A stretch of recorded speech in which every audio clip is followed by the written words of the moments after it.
यो चाहिँ दाओ छिदा स्ट्रिट हो रहेछ। यहाँबाट म तपाईँलाई यो होटलबाट युनिभर्सिटीसम्मको अवस्था देखाउँछु।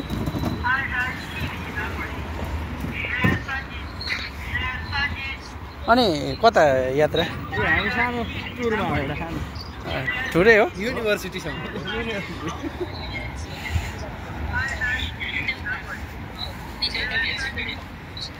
रुख चाहिँ साह्रै राम्रो हो, बालनलाई लुट गरेर देखाउने बेला हो। हो यस्तै रोप भनेर यस्तो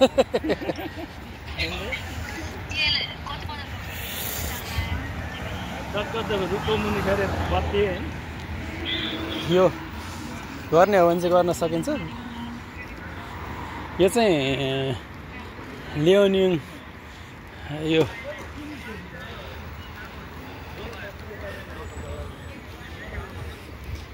म्युजियम पनि रहेछ है। यहाँ लुगा लाग्यो होइन, स्कुटीवाला लुगा लगाएर यस्तो छ कि यो पुरै स्कुटीमा लुगा लगाएर अगाडिपट्टि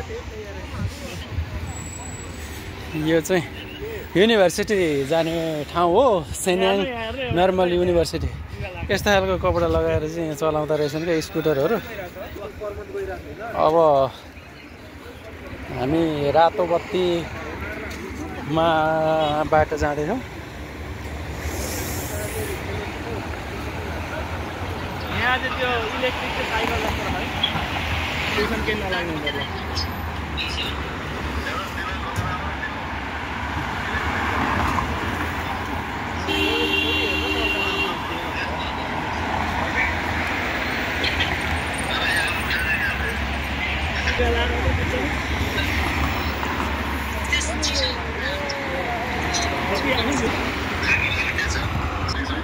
यो चाहिँ सब बाहिरबाट आएको टिमहरू हो, विभिन्न देशहरूबाट।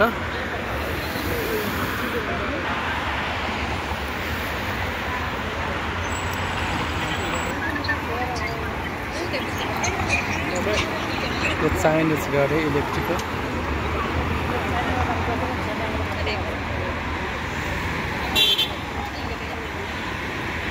स्टेसन रहेछ यो।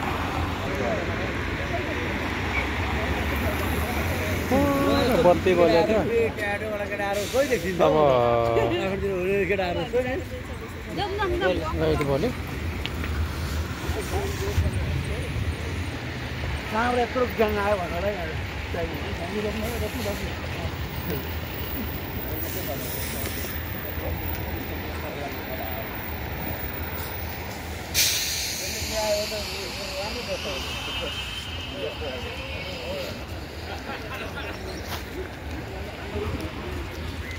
अब हामी सेन्याङ नर्मल युनिभर्सिटीभित्र प्रवेश गर्दैछौँ। तपाईँलाई देखाउँदैछु म।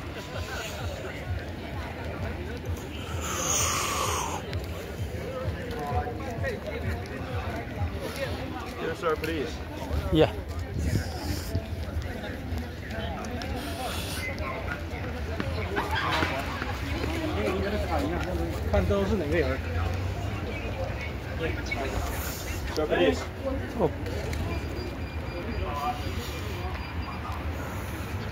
हामी विश्वविद्यालयभित्र प्रवेश गरिसकेका छौँ। अब यस्तो छ। हेलो हेलो हामी फलफुल हामी तपाईँहरूलाई अब यो सेन्याङ नर्मल युनिभर्सिटीको यो चाहिँ म्युजियम छ। यहाँ नजिकै म्युजियम पनि रहेछ। रमाइलो रहेछ यो सेन्याङ नर्मल युनिभर्सिटी। यहाँ चाहिँ बिहान 6 बजे हामी आउँदा, जतिखेर हामी आउँछौँ 7:30 बजेतिर यहाँ आएकोदेखि विद्यार्थीहरू भिड हुन्छ है। अनि राति 6-7 बजेसम्म पनि विद्यार्थीहरूको चाहिँ मुभमेन्ट भइरहेको रहेछ।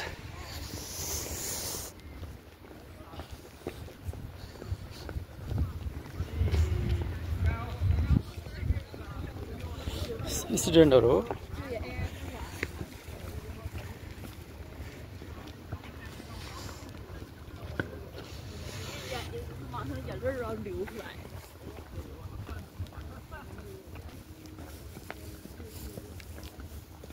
यसरी गाडीहरू लाइन लगाएर राखेको हुँदो रहेछ।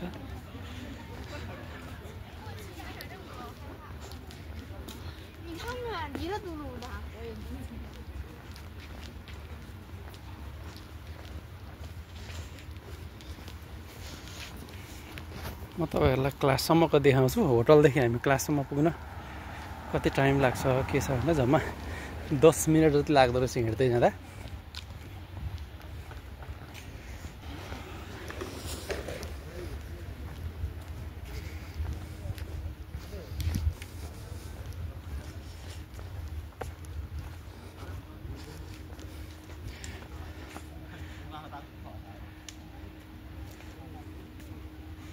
उहाँ सरहरू पनि बाहिरबाटै आउनुभएको हो।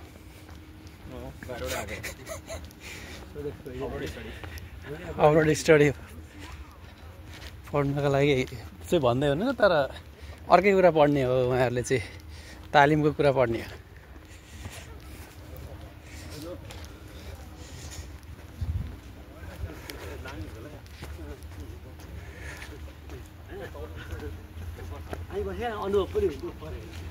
तर पढ्न लाग्यो जस्तो छ यो।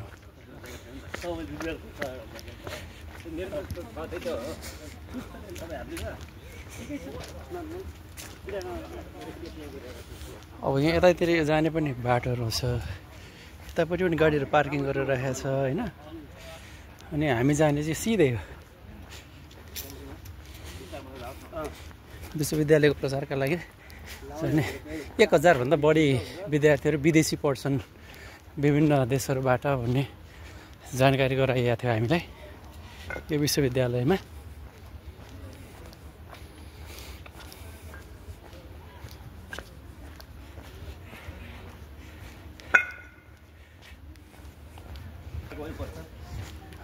त्यही होला जस्तो लाग्यो।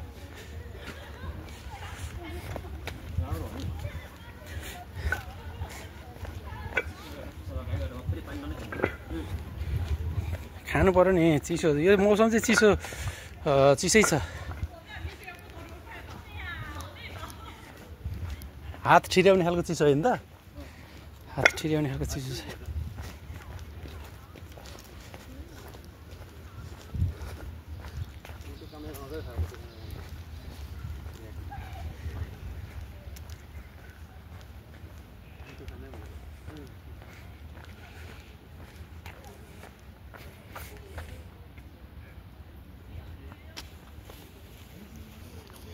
विद्यार्थीहरू चक्क हातमा किताब बोकेर लखर चाहिँ यसरी हिँड्दै आएका छन्। कोही साइकल चढ्दैछन्, हेर्नुहोस् त हो। यहाँको कल्चर चाहिँ साइक्लिङ कल्चर रहेछ होइन, तर सबैले मोबाइल चाहिँ यसरी चलाएर हिँड्दो रहेछन् क्या। टाउको चाहिँ यस्तो बाङ्गो मोबाइलमा हुन्छ होइन, कहीँ गएर ठोकिन्छ कि भन्ने जस्तो पनि देखिँदो रहेछ यहाँ चाहिँ। तर भित्र हेर्दा चाहिँ प्रवेश गरिसक्दाखेरि चाहिँ कति राम्रो हो होइन, ठाउँ चाहिँ सडकको। यहाँ नि त्यो सबै साइकलहरू यसरी राखेको हुन्छ, हेर्नु चाहिँ साइकल यसरी ल्याएर राख्ने अनि त्यत्तिकै छोडेर हिँड्छन्, केही पनि गर्दैनन्। हेर्नु स्ट्यान्ड लगाएर हिँड्ने हो। ल हेर्नुहोस् यसरी हो है। उहाँहरू हाई गर्दै हुनुहुन्थ्यो, तर भाषा मिल्दैन क्या, जानिँदैन हो। यहाँकाले इङ्ग्लिस धेरै बोल्दैनन्, हामी पनि अब यहाँको भाषा जान्दैन, चाइनिज भाषा बोल्ने हो।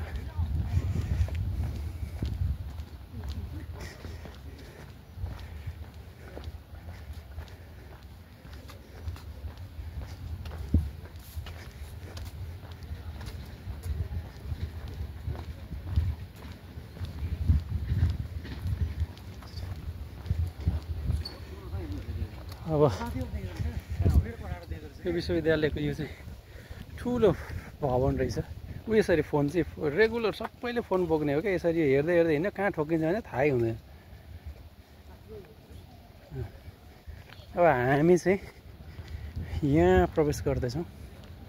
विश्वविद्यालयको ट्रेनिङ भनेको हलहरू छ यहाँ धेरैवटा, एकदम सेमिनार हलहरू छ। यहाँ जाँदैछौँ।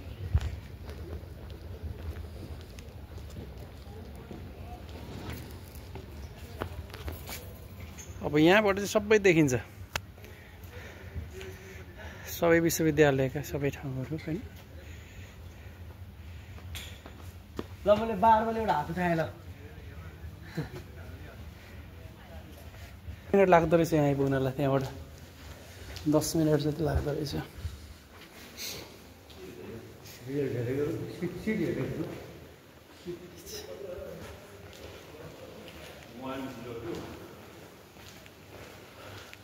हामी 102 हल।